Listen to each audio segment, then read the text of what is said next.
এই 11 লক্ষ আবাসের যে লিস্ট আমরা তৈরি করেছিলাম, এটা সেন্ট্রালকে পাঠিয়েছিলাম। ওরা কথা দিয়েও কথা রাখেনি। যারা খুব গরিব তাদের জন্য, তাদের কাছ থেকে আমাদের কাছ থেকে ডাটা নিয়ে ফোন করছে বিজেপি কল সেন্টার থেকে। বলছি কি বলছে না, আপনি অ্যাপ্লাই করুন, আপনাকে ভোট কা বাদ আপকো ঘর মিলেগা। বল নেই চাইয়ে, ভোটের পর আমরাই করে দেবো 11 লক্ষ বাড়ি। আমরা এই বছরের শেষে এক কিস্তি দেবো, আর একটা আগামী বছরের প্রথমে একটা।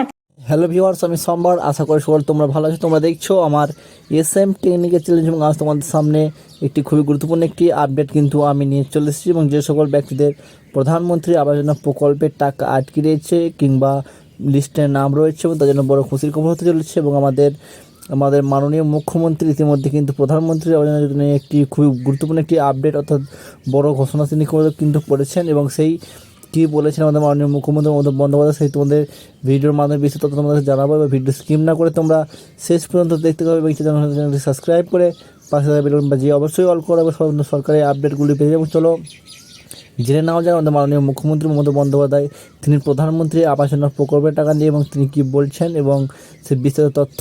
চলো 11 লক্ষ আবাসের যে লিস্ট আমরা তৈরি করেছিলাম, এটা সেন্ট্রালকে পাঠিয়েছিলাম। ওরা কথা দিয়েও কথা রাখেনি। যারা খুব গরিব তাদের জন্য, তাদের কাছ থেকে আমাদের কাছ থেকে ডাটা নিয়ে ফোন করছে বিজেপি কল সেন্টার থেকে। বলছি কি বলছে না, আপনি অ্যাপ্লাই করুন, আপনাকে ভোট কা বাদ আপকো ঘর মিলেগা। বল নেই চাইয়ে, ভোটের পর আমরাই করে দেবো 11 লক্ষ বাড়ি।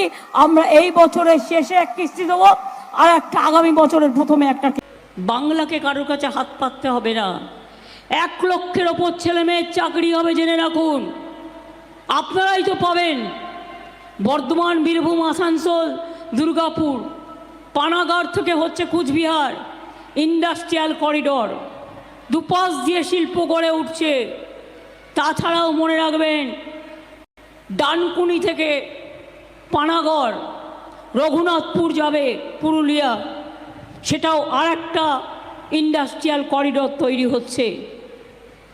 আপনারা শস্য ফলান, আপনাদের শস্য খেয়ে আমরা বেঁচে থাকি।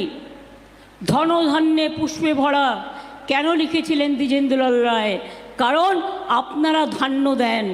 আপনারা ধান্যের থেকে ওই খাবারটা হয়, সেখান থেকে আমরা দুমুঠো ভাত খেয়ে বেঁচে থাকি।